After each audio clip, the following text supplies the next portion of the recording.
It's Conduit News Radio with Paul Harrell. All right, ladies and gentlemen, welcome back to the program. We've got a special treat on the line with us. I want you to welcome to the program for the first time. We've got the president of the Club for Growth, Mr. David McIntosh, is on the line with us. David, welcome to the program, sir. Pleasure to be with you, Paul. Thank you. Yes, sir. So I wanted to have you on, and I really appreciate the opportunity to have you on, the head of a great organization, standing for the principles of constitutional government and individual freedom. How do you see the political landscape right now in the context of the midterm elections that are coming up in, just a week or so? What are the stakes right now for the country? I think they're huge stakes right now. What we've seen happen for the last 2 years is the Democrats and very liberal Democrats that turned into a mob for the Kavanaugh hearing, trying to tear apart the Trump administration and Congress, getting things done like repealing Obamacare and cutting taxes. And that momentum was cresting. What the Kavanaugh hearings really did it, woke up Republicans that supported President Trump, said we want to change Washington, and they realized this election is just as important as the 2016 presidential election to make sure that we can keep that momentum going. And we're starting to see in race after race where the extreme left has been attacking Republican candidates like French Hill in Arkansas and 40 or 50 other members around the country.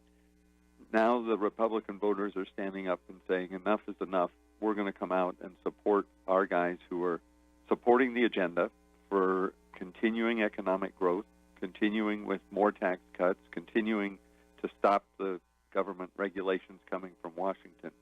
So I see a counterwave coming, and it'll all come down in the next 2 weeks as to which group is able to get more people to the polls. I think you're right. I think it's a counterwave as well. I think it started with Kavanaugh. I think the news cycle right now with the 7,000 illegal immigrants heading our way, or they will be illegal immigrants. Well, they're already illegal. They're in Mexico. It's our whiteboard this week behind us, as I've been broadcasting, says foreign invasion. Let me ask you this. Again, we're talking with David McIntosh, the president of the Club for Growth. You can find out more at clubforgrowth.org. Speaking of French Hill in his race, in a lot of these races where you have Democrats trying to unseat Republicans in red states, like Arkansas. Arkansas is a red state. His opponent, Clark Tucker, though, tries or at least attempts to try to distance himself from Speaker Nancy Pelosi. The fact of the matter is, if Democrats were to take control of the House, Nancy Pelosi's raised a whole lot of money, and she's going to be the Speaker again, and Americans need to realize that.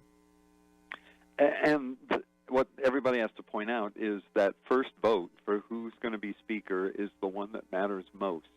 And so even if somebody has served the country in the military, seems more conservative on issues, when it comes right down to it, if they can vote for Nancy Pelosi for Speaker, they're voting against Trump, they're voting against conservative issues, they're voting against freedom, basically. And that's what it comes down to in each of these House races. Who will control Congress in the next 2 years? Will it be a Congress that will actually be more conservative than the last one? I think they'll be able to get more done because we'll have more seats in the Senate, for one thing. But will it be the conservative Republican group, or will it be this arch-liberal mob that we saw come out for the Kavanaugh hearing that basically want to conduct war on everything that President Trump is trying to do? And those one of those forces, David, I think, that are conducting a war on everything the president wants to do is the media. How powerful, in your opinion, is the mainstream media? Do you think that maybe if they had covered President Trump fairly, I don't think the Democrats would have a chance of taking back the House? Clearly, their coverage is totally oriented towards the Democrats and promoting their message. In the mainstream media, CNN and MSNBC lead the way, but each of the networks does it as well. Fox News presents a more balanced one that is favorable to the president and his agenda, but the rest of them, it's very much an effort to present the argument that what's going on in Washington is bad and not working. Now, fortunately, folks have figured that out at this point. There's enough information there through the internet and on different channels that the people they get it. They get that they're being sold a point of view, and they have the ability to go sort things out and find out what's really happening. But as you pointed out, big news events make a huge difference. The Kavanaugh hearing woke everybody up that this was an angry mob that was trying to get power. The mob that's heading to the border tells everybody, hey, there is a serious problem with our immigration system when the country could be threatened to be overrun by 10,000 people just marching on our southern border. And that's not an issue the Club for Growth gets involved in, but I hear it from our members all the time. Hey, what is happening? What is this signals going on?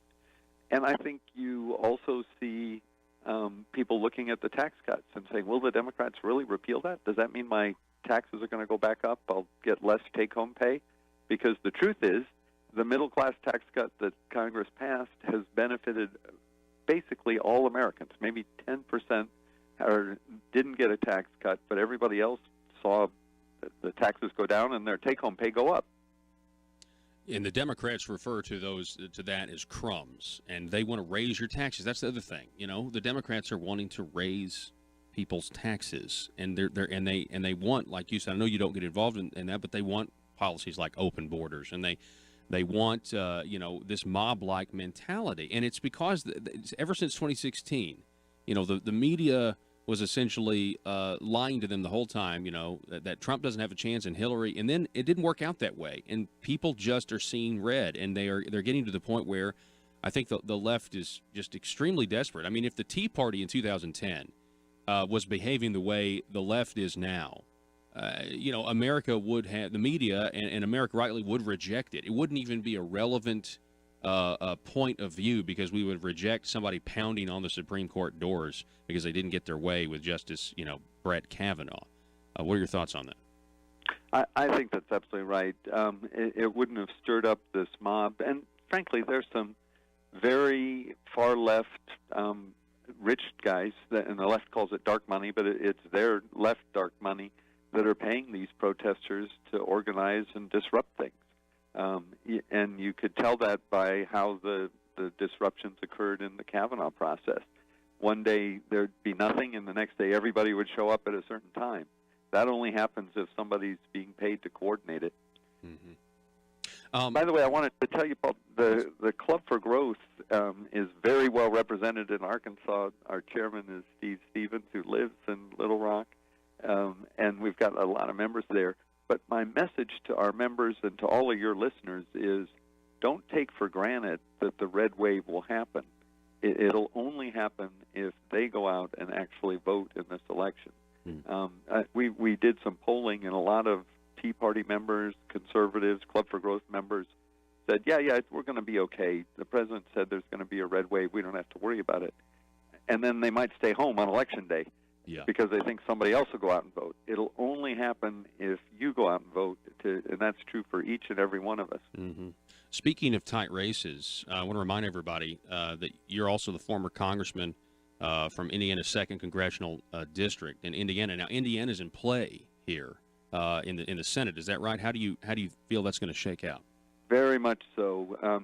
So 6 years ago, they sent a Democrat, Joe Donnelly, to the Senate. He's voted, 95% with Chuck Schumer and Nancy Pelosi's agenda. He says he's a moderate when he's back home in Indiana, and then goes and votes with the far left when he's in Washington. Fortunately, we've got a good, strong candidate, a guy named Mike Braun, who ran his own business, set up a trucking business, and was very successful at it. He's challenging Donnelly, and right now they're tied at about 44, 45 points each. My instincts tell me that the undecideds are going to break for Braun. They know who Donnelly is, and they're not ready to vote for him. So I think that's a very strong potential pickup for the Republicans in the U.S. Senate. That would be huge. A lot of people are thinking that the Republicans will gain seats in the Senate, and then of course it's kind of some people say it's a toss-up with what's going on in the House. But I'm like you, I think everybody listening to the great radio stations that are carrying this program across the state of Arkansas, get people out locally to vote. But if you've got relatives in Indiana, if you've got relatives in these congressional districts in California, Yeah. Get them out. Tell them, call them. Just make sure, hey, want to make sure you're going to vote, because that's how we're going to win this thing. And if somebody, have relatives in Texas, there are 6 different seats that are up where we've got very good conservatives. Ted Cruz, he's now pulled ahead of this very radical liberal guy who goes by Beto. His real name's Robert Francis O'Rourke, but a far leftist, but Ted's doing well. Montana's another state where Matt Rosendale is challenging Tester.